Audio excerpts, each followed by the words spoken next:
I was standing in that silent courtroom when my father's voice shattered the air like a hammer hitting glass. "We've put a stop to that embarrassing job of yours," he declared, loud, proud, certain. My mother nodded beside him with a smile so tight it could have been stitched on. I stayed silent. Then the judge, who had barely looked at me until that moment, lifted his eyes from the folder in front of him. He blinked, then blinked again. "Wait, this is the SEAL who was just awarded the Navy Cross." His voice cracked in disbelief. He leaned forward. "I need to see." That was the moment everything changed.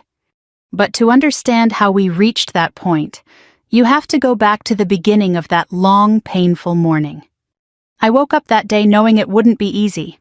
You don't walk into a courtroom where your own family is trying to take everything your grandmother left you and expect calm seas.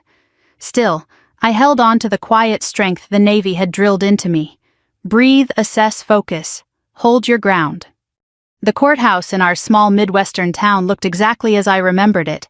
Red brick, white columns, an American flag flapping hard against a stiff wind. I'd walked past that building hundreds of times growing up, never imagining that someday my parents and sibling would drag me inside it. When I stepped through the doors, the air smelled of old wood polish paper files and the faintest trace of cheap perfume from the clerks at the desk. Memories flooded in so fast I nearly stumbled, memories of being the obedient daughter, the one who tried to fit the mold, the one who never fought back no matter how tight the walls closed in. My parents didn't greet me when I arrived. They stood with my brother across the hallway, three well-dressed figures clustered together like a united front. My mother wore the pearl earrings she reserved for weddings and funerals. My father had put on his old service blazer, the one he liked to remind me he'd worn when he represented this family with honor. And my brother. He looked smug, comfortable, almost excited. I didn't blame the bailiff who whispered family dispute when I walked in. There was tension thick enough to wipe off the walls. When the judge called us in, my legs felt steady enough, but I could tell my parents expected them to shake. They always thought I was the fragile one. Never mind the deployments, the training, the years I spent doing things they never dreamed their daughter could or would do. But they didn't know any of that. Not one word. Because I'd kept it from them for years. Not out of spite, not out of shame, but because every attempt I'd made to share my life, my work, my purpose, had been dismissed, ridiculed, or twisted into something ugly. So I kept my silence. And they filled that silence with whatever narrative suited them. We took our seats, me on one side of the aisle, the three of them on the other. The gulf between us felt wider than any ocean I'd crossed. My father's lawyer spoke first, a slick young man with shining cufflinks and a voice that oozed confidence. He laid out their claim that I was unfit to inherit my grandmother's house and savings, that I led a chaotic and unstable life, that I had no respectable employment, and that my supposed career was an embarrassment that tarnished the family name. As he spoke, I kept my eyes lowered, not because I was ashamed, but because staring directly at my parents would have opened wounds I wasn't ready to bleed from. Then my father stood. He didn't need prompting. "Your Honor," he said, straightening his shoulders like he was about to salute, "we've put a stop to that embarrassing job of hers, that nonsense she's been doing. We've ended it. We cannot allow her irresponsible choices to dictate the fate of the family's property." My mother, trembling slightly, lifted her chin. "She doesn't deserve the house, Judge. She hasn't been part of this family in years." My brother chimed in, adding, "She disappears. No explanation, no contact. Whatever she's doing out there, it's nothing respectable. We're just trying to do right by Grandma." Grandma. The only one who ever understood me. The only one who believed in me without conditions. Hearing them use her name felt like someone scraping a blade along bone. The judge listened, his expression unreadable. He flipped pages in the file, made notes, glanced occasionally in my direction with curiosity rather than judgment. When they finished, the courtroom felt heavier, as if the air itself had thickened. It was my turn to speak. But I didn't. Not yet. Silence can be powerful. Silence can be strategy. Silence can reveal the truth better than any speech. The judge finally turned fully toward me. "Miss Hayes," he said gently, "do you wish to respond? Tell us about your employment." 1,000 images flashed through my mind, dust storms whipping across a compound, the metallic taste of adrenaline, the sound of rotors cutting through desert air, the weight of responsibility when lives hung on your decisions. I opened my mouth, then closed it. Before I could speak, the judge frowned at something in my file. He turned a page, then another, his eyebrows shot upward. He looked at me, he looked at my parents, he looked at the courtroom door as if expecting cameras to burst in. And then he said the words that would split the world open. Wait, this is the SEAL who was just awarded the Navy Cross I need to see. The rest of his sentence dissolved into the stunned silence that followed. My father's jaw fell open. My brother whispered, "What?" My mother's hands slipped from each other and dropped into her lap, trembling. And I simply breathed. I had been silent long enough. The silence after the judge's words felt heavier than any body armor I'd ever worn. My parents just stared at him. My brother looked at me like he'd never seen me before in his life. You could have heard a pin drop on the polished wood floor. The judge cleared his throat as if catching himself. "All right," he said slowly. "Let's back up a bit." He closed the folder halfway, rested his hand on top of it, and looked first at my parents, then at me. "This is a probate dispute," he reminded everyone. "We're here about the late Mrs. Eleanor Hayes's property and will, not about anyone's opinion of what's embarrassing. So we are going to proceed in order." He nodded toward my parents' attorney. "Counselor, you may continue, but keep your questions and comments focused on legal relevance." The young lawyer adjusted his tie, obviously thrown off by what the judge had just read, but trying desperately not to show it. "Yes, Your Honor," he said. Then he turned toward my father. "Sir, would you please explain in your own words why you and your wife believe your daughter is unfit to inherit the house and assets left to her by your late mother?" My father shifted on the stand. A few minutes earlier, he'd seemed 10 feet tall up there. Now he looked like a man trying to remember his lines in a play he suddenly wasn't sure he wanted to be in. Still, pride is a stubborn habit. "I'm not saying she's a bad person." He began glancing quickly at me before turning back to the lawyer. "She's just lost her way. For years now." "How so?" the attorney prompted. "She left home at 18 and never looked back," my father said. "Barely came for holidays. When she did, she was distant, closed off. She never told us where she was living, what she was really doing. We'd ask, she'd change the subject. Who lives like that? Under normal circumstances, that kind of secretive, unstable life doesn't put you in a position to handle property and money responsibly." The lawyer nodded along. "So you're concerned about her judgment?" "Yes," my father said, firmly seizing the word. "Her judgment. Whatever she's been doing out there, it's not something we can be proud of. It's not something that represents our family name. My mother may have been misled or confused at the end. We're just trying to do what's right." The judge's jaw tightened slightly. "Mr. Hayes, your mother's will clearly names your daughter as the beneficiary. We are overturning a written will here only if there's compelling legal cause, not because you don't like her career choices." My father swallowed. "With all due respect, Your Honor, it's not just that we don't like it. We don't even know what it is. That can't be right." It stung hearing him say that like I was some mysterious threat instead of his own child. But in a twisted way, he was telling the truth he really didn't know, because he'd never wanted to. The lawyer turned to my mother next. She'd been clutching her purse so tightly that the leather handle had made imprints in her fingers. "Mrs. Hayes," he said gently, "how do you feel about your daughter inheriting the house?" My mother's voice trembled at first. "That house it was my mother-in-law's whole life," she said. "She loved that garden, those old wooden floors. She hosted every Thanksgiving there. She always said it was the heart of the family." She paused, eyes glistening. "And our daughter," the lawyer nudged. "She left," my mother said, the word catching in her throat. "She left this town, this family. We hardly heard from her. No phone calls on Christmas some years. On my 60th birthday, she sent a 2-line email, no details, no pictures, no connection." Her voice broke a little. "She would just appear out of the blue," my mother went on for a day or two. "Tired, thin, looking like she'd slept in a bus station. We asked where she'd been, what she was doing. She'd say, 'I'm working, Mom,' and that's it. That's all we would get. She'd close off, then she'd be gone again. She looked at me, then really looked for the first time that day. She whispered, I thought maybe it was drugs, or some kind of scheme. I didn't know. We worried she was lying, stealing, getting into trouble. What were we supposed to think? I swallowed hard. I wasn't made of stone. I'd seen fear in villagers' eyes overseas and teammates' faces before a mission, but seeing it now in my own mother's memory hurt in a different way. The lawyer turned to my brother. And you, sir, what is your concern? He leaned back, crossing his arms, a little less cocky than he'd been, but the old resentment still flickered. My concern, he said. My concern is that I was here. I was the one who stayed. I took care of Dad when he had his surgery. I drove Grandma to her appointments. I mowed that big yard every summer. I fixed the porch steps when they cracked.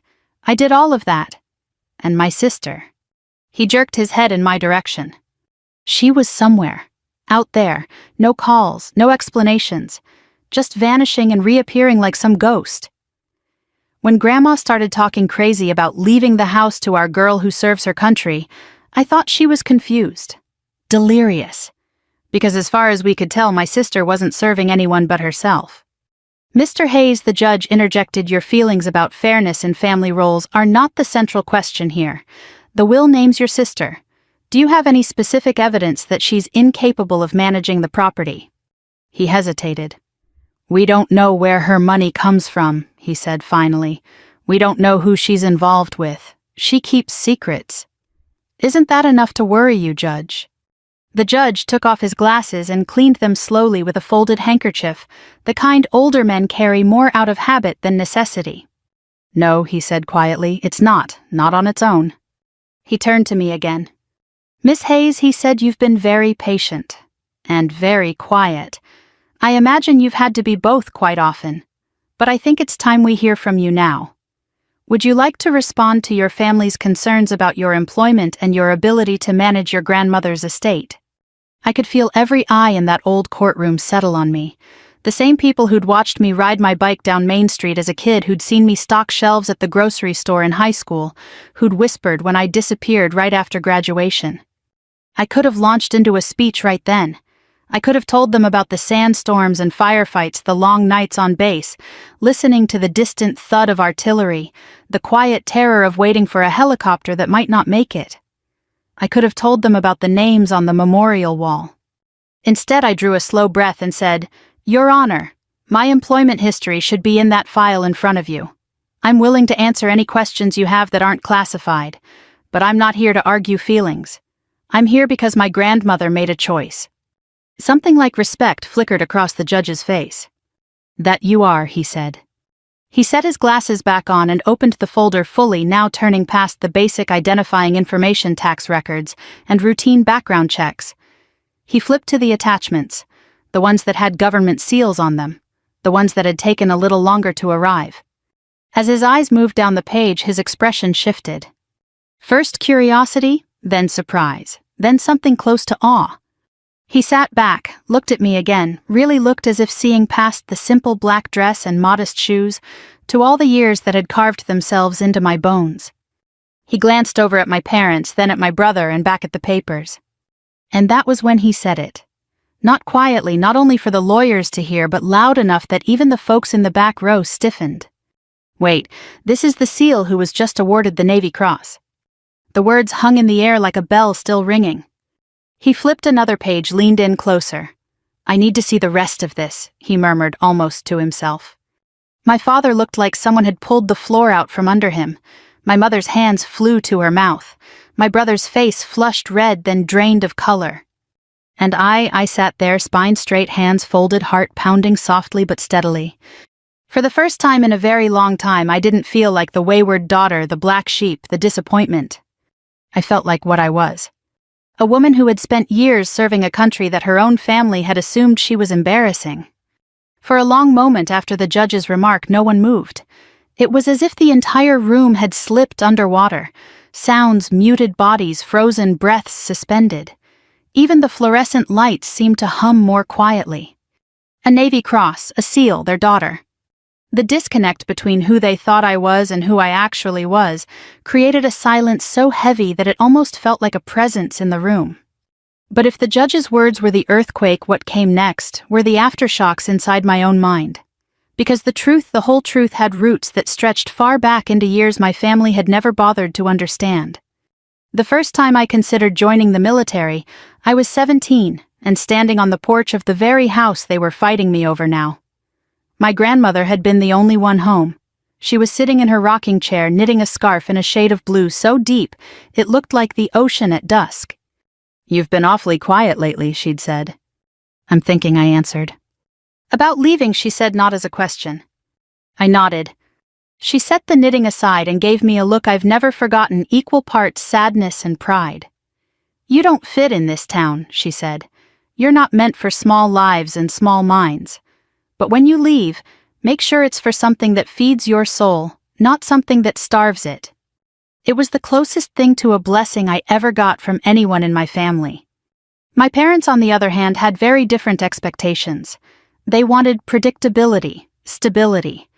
A daughter who would stay close, help with the holidays, marry someone local, raise children nearby so they could stay involved. They didn't want danger or distance or anything that required emotional stretch. And the military, it didn't fit their script. My father said it's not a place for women. My mother said you'll grow out of this phase. My brother said good luck lasting 6 weeks.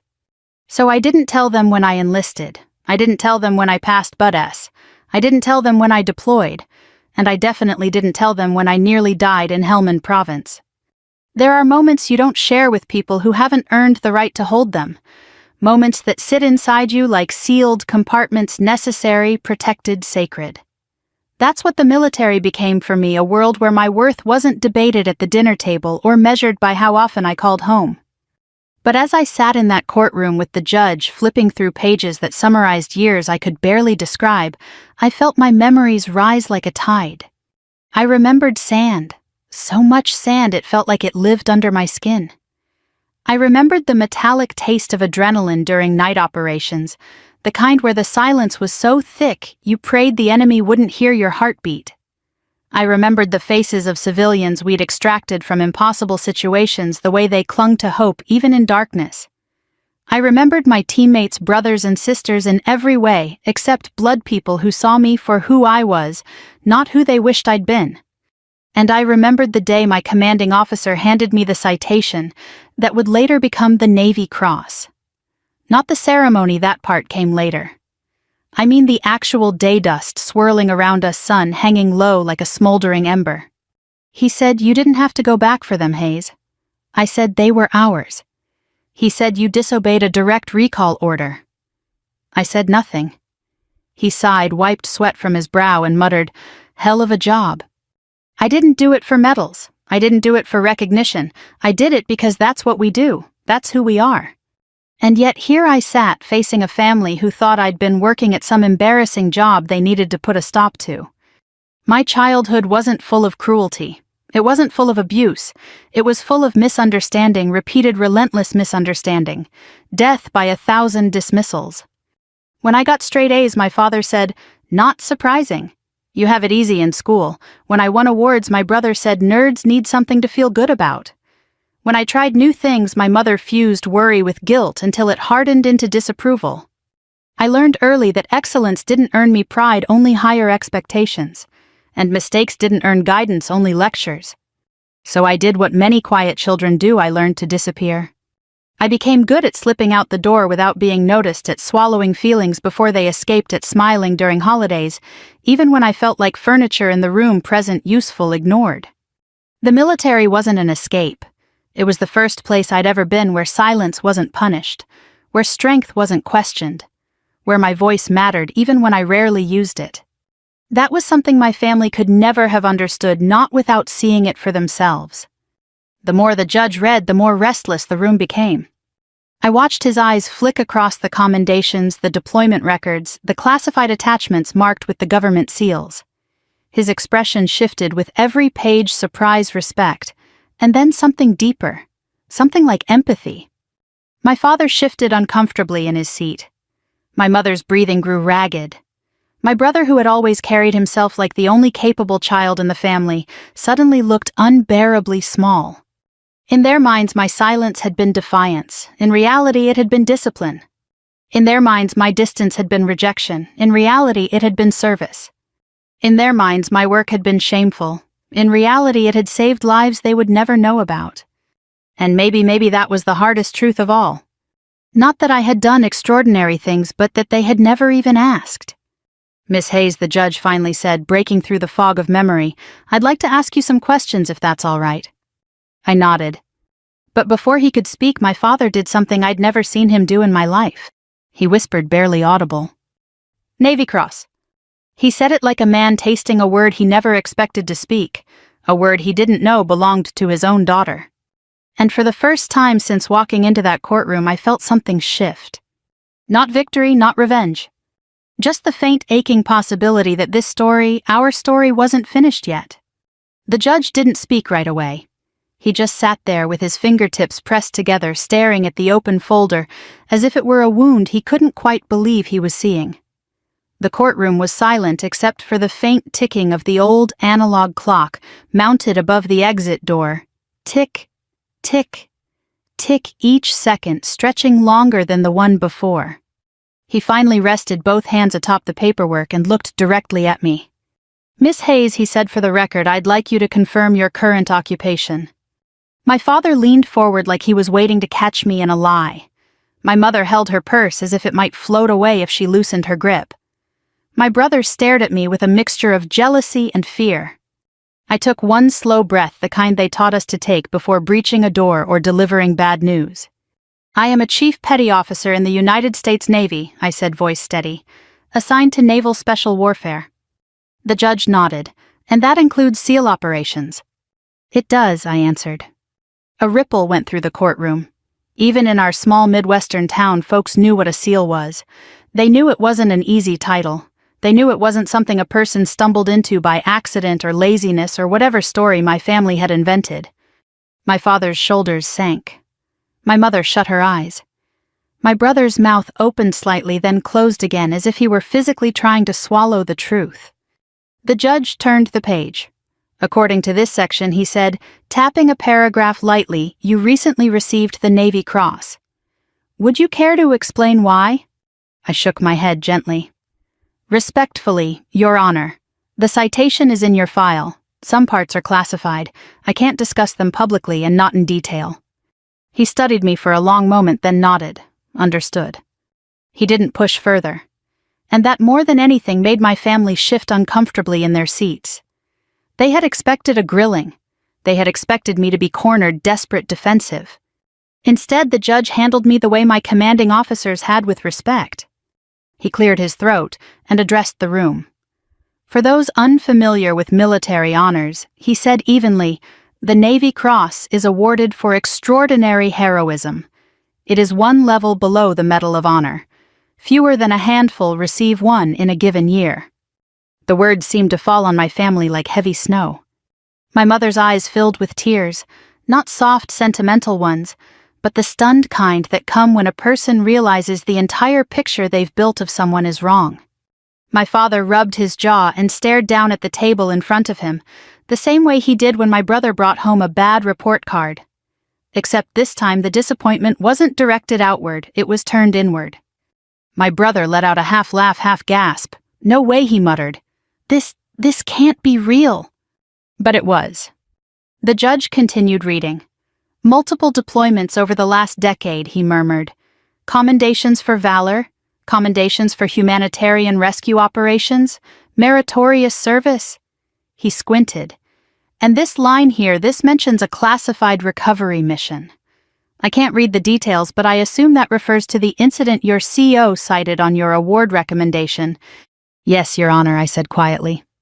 He nodded, lips pressed lightly together as though absorbing a blow. Then he closed the folder. Firmly, deliberately, like he was sealing something important inside. "Miss Hayes," he said, "you did not volunteer this information earlier." "No, sir."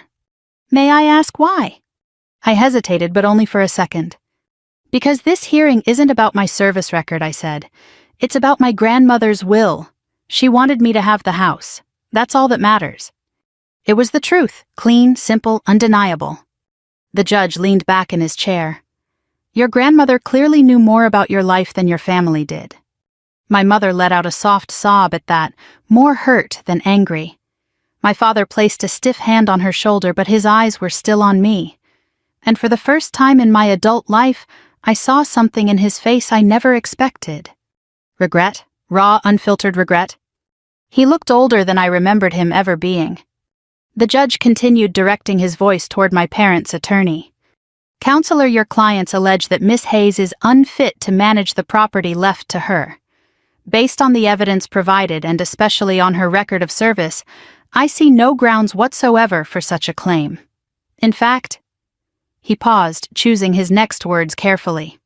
In fact, her career demonstrates exceptional discipline, leadership, and responsibility, qualities that make her more than capable of managing any property. The lawyer swallowed hard. Your Honor, if I may. No, the judge said gently but firmly, you may not. Then he turned back to me. Miss Hayes, he said I'm going to continue reviewing these documents privately before making a ruling. Given the nature of your service, I want to ensure I handle everything with appropriate respect. I nodded. Thank you, Your Honor.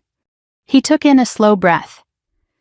In all my years on the bench, I have rarely encountered such a profound gap between perception and reality. Your family's statements and their understanding of your life differ dramatically from the facts. That was putting it mildly. My brother suddenly blurted, Why didn't you tell us? Why didn't you say anything? The judge shot him a warning look, but I answered anyway. Because every time I tried to share something real, I said softly, You all turned it into something small, something shameful. I learned to keep my life to myself.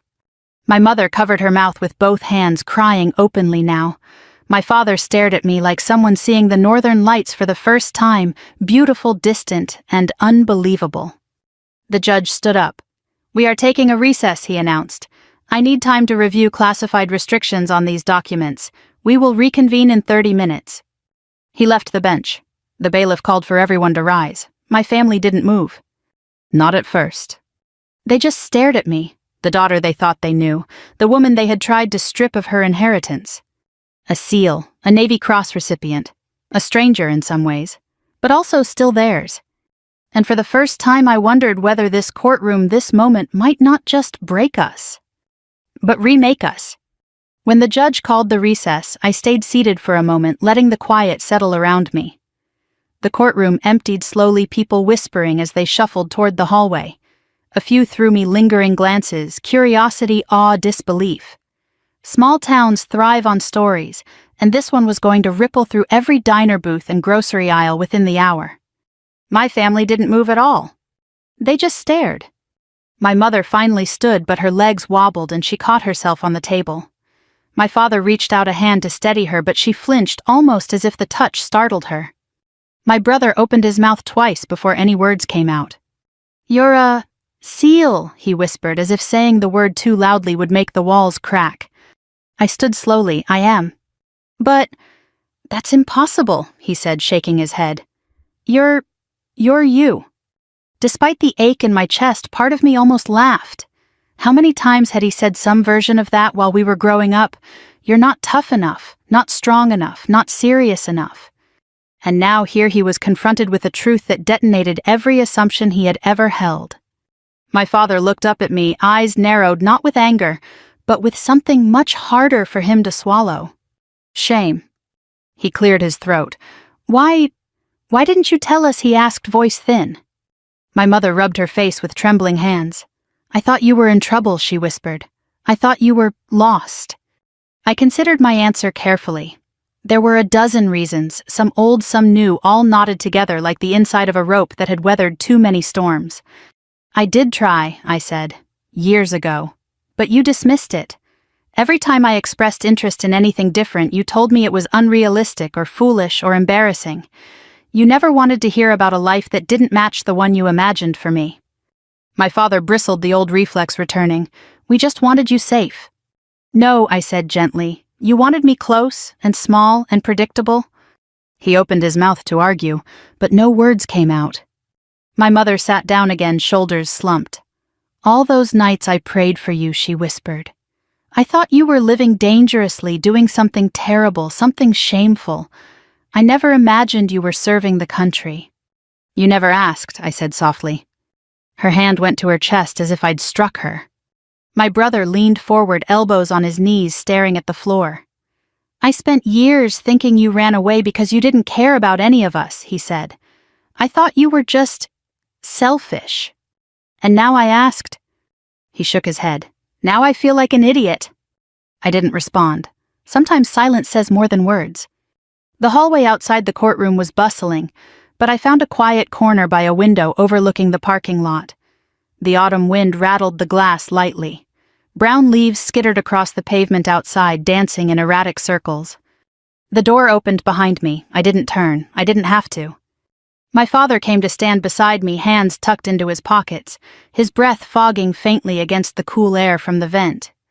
When you were little, he said you used to stand in this exact spot. Every time we came to the courthouse for some volunteer thing or civic event, you'd run over here and press your face to this glass. You said you liked the way the world looked from behind it. Different, you called it. I smiled faintly. I remember. I didn't understand it then, he said. I didn't understand you. He exhaled slowly, but I should have tried harder. There it was. Not a full apology, not yet, but a crack in the armor of his pride. We thought you were throwing your life away, he admitted. We thought you didn't want us anymore. I wanted space to grow, I said. Not to disappear.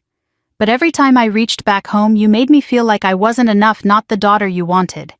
So I poured everything into a life that did want me. A life that made sense. My father nodded, staring out the window. Your grandmother knew, he murmured. She always saw something in you. She did, I said. And she trusted me with the house for a reason. He nodded again, this time slower, heavier. My mother approached hesitantly, her footsteps soft. I didn't mean to hurt you, she whispered. I thought you'd replaced us. No, I said gently, but I needed room to become someone you didn't recognize. She let out a fragile, uneven breath. I'm proud of you, she said suddenly, tears gathering in her eyes. I don't fully understand what you've done, but I am proud. I swallowed around the lump that rose in my throat. The words I'd wanted for decades, the words I'd stopped expecting. Thank you, I said quietly. My brother joined us too, leaning against the opposite wall, hands shoved in pockets, shoulders hunched. Well, he muttered, I guess this explains why you could beat me at arm wrestling when we were kids. A small laugh escaped me. That wasn't Navy training, I said. That was just me. He looked up, a weak smile tugging at his mouth. I don't know how to fix this, he said. But I want to. That's a start, I said. We stood in a loose semicircle, the four of us, not quite a family again, but no longer strangers, orbiting separate worlds. 30 minutes later, the bailiff called us back into the courtroom. The judge returned with a more formal expression, but his eyes still held the weight of what he'd read. Before I deliver any ruling, he said, I want to speak plainly. The room stilled. What I have learned about Miss Hayes's career leaves no doubt in my mind about her integrity, discipline, and capability. Her grandmother's decision to leave her the estate appears fully intentional and well-founded. My mother dabbed her eyes with a trembling handkerchief. My brother looked resigned. My father's jaw tensed, but he stayed quiet. This court cannot and will not overturn a valid will simply because of misunderstandings within a family, the judge continued. Miss Hayes is more than capable of handling the property left to her. My parents looked down. My brother nodded once, accepting the truth. But the judge wasn't finished.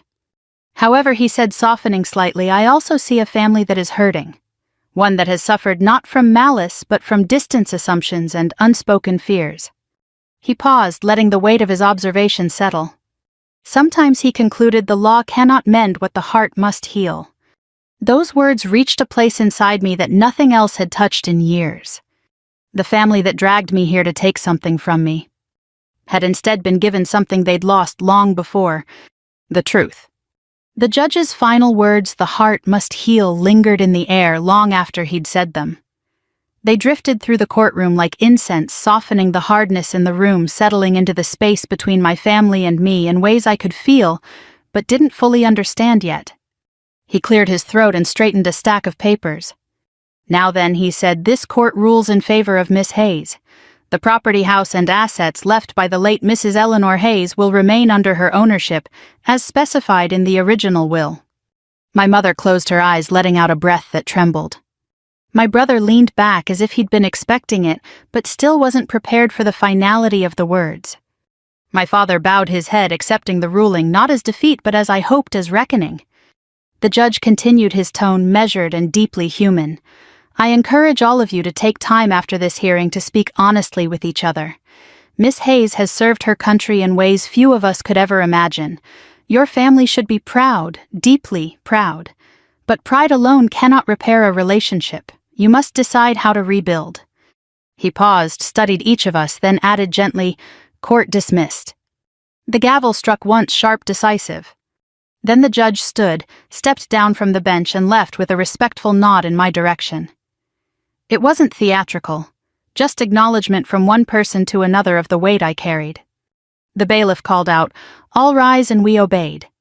But my family didn't leave right away. They sat waiting, hesitant, unsure how to move toward me.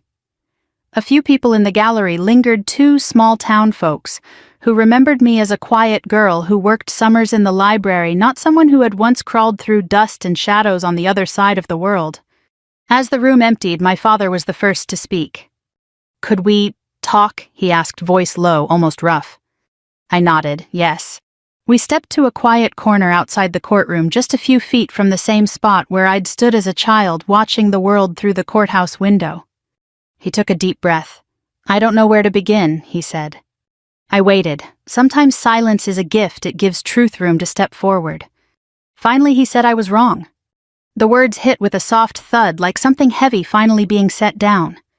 "I judged you without understanding you," he continued.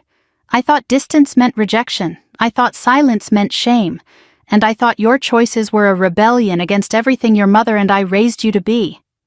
His voice cracked slightly. "But you weren't running away. You were serving." My father wasn't a man who cried, not even when his own father died, but now his eyes glistened with something more fragile than grief, remorse. "I should have tried harder to know you," he said, "to hear you. I thought I was protecting this family, but I was really protecting my pride."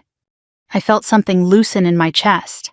Not forgiveness yet, but the beginning of room for it. My mother stepped closer next, twisting her hands together like she used to do before church when she was nervous. "I never meant to push you away," she whispered. "I just didn't understand the world you lived in." I filled the silence with my fears. She touched my arm gently the way she hadn't done in years. When the judge said those words, "Navy Cross," she shook her head. I realized I didn't just lose track of my daughter. I lost track of the woman she became. I covered her hand with mine. It was small and warm. "You didn't lose me," I said softly. "We just stopped meeting in the middle." Her shoulders shook as she tried to hold back tears. My brother stepped up last. He looked younger, somehow stripped of the bravado he always carried like a shield. "I was jealous," he admitted. "Grandma trusted you in ways she never trusted me." He swallowed. "But now I get it. She saw you, really saw you." He rubbed the back of his neck. "And I'm sorry for every joke, every jab, every accusation. I didn't know who you were. I didn't make the effort." I studied him for a moment. The boy who teased me, the young man who resented me, the adult who tried to erase me. But also the brother who was finally telling the truth. "It matters that you're saying this now," I said. He let out a breath he'd been holding. "I want to try again, if you'll let me." I nodded. Trying is enough. We stood there together, the four of us, not healed but healing. Not the family we once were, but something new, something fragile and honest, something real. Outside, the wind had picked up, scattering leaves across the courthouse lawn. The sun peeked through a layer of gray clouds, casting a muted glow over the streets. A few people slowed as they passed by, probably wondering what had happened inside. My father cleared his throat. "Would you walk with us to the parking lot?" he asked, unsure. I hesitated, then nodded. As we stepped outside, my mother linked her arm through mine, not forcefully, just lightly, as if testing whether I'd pull away. I didn't. My brother walked beside us occasionally, glancing over as if trying to reconcile the sister he'd grown up with, and the woman the judge described. When we reached their car, my father turned to me once more. "I know we can't fix everything today," he said, "but maybe we can start by having dinner together. Your favorite place is still open, by the way, the place on Maple Street with the pies you used to like." My chest tightened unexpectedly. "Yeah," I said, "I remember." My mother squeezed my hand. "Come tonight," she said softly, "please."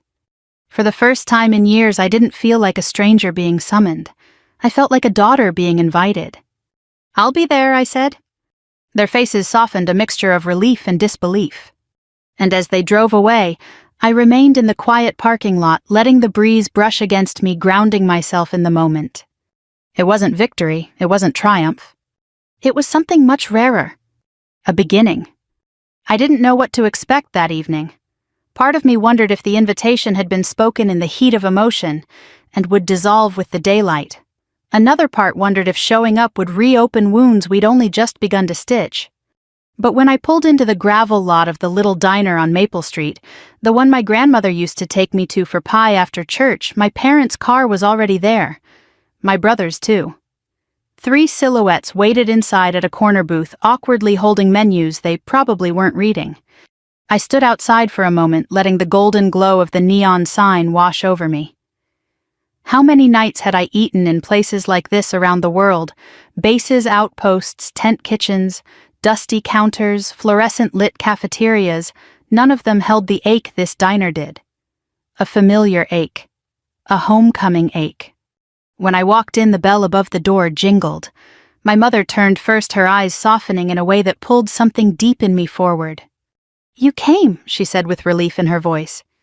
I said I would, I answered. We sat. The waitress, a woman who'd watched me grow up, stared at me for a long beat, then whispered, "Your grandmother'd be proud, honey," before taking our drink orders. Small towns always know. For the first few minutes, no one spoke. We ordered meatloaf and mashed potatoes, mostly because the silence needed something to occupy itself with. But gradually, the conversation loosened. My father spoke first, hands wrapped around his coffee like he needed its warmth to steady himself. "When you left, he admitted, I thought you were running away from us. I didn't realize you were running toward something greater." I shook my head. I didn't run.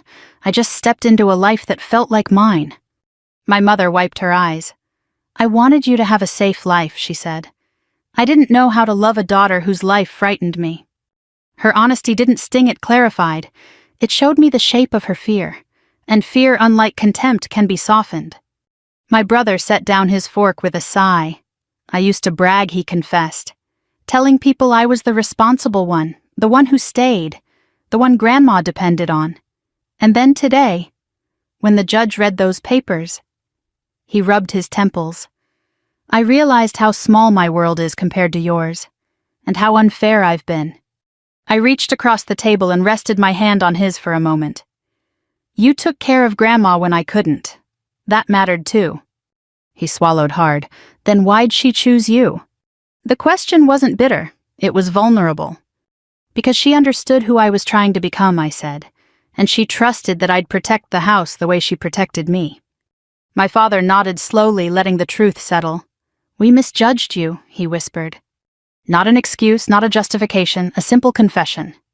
I let out a long breath, one I hadn't realized I'd been holding since childhood. "I didn't tell you because I didn't trust how you'd react," I said.